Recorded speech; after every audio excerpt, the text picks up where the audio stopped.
അപ്പൊ നമുക്ക് like share bell button അടിച്ചു പൊട്ടിക്കുക. നേരെ നമുക്ക് വീഡിയോയിൽ പോവാം.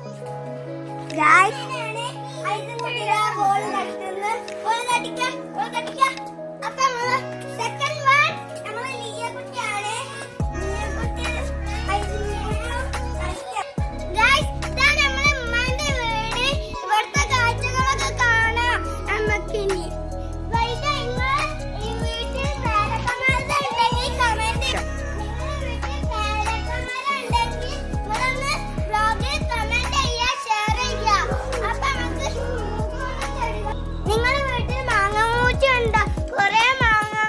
പച്ചമാങ്ങ ഇങ്ങനെ പഴുത്തിട്ട് നിൽക്കുന്നുണ്ട്. പഴുത്ത ഞങ്ങൾ തിന്നു.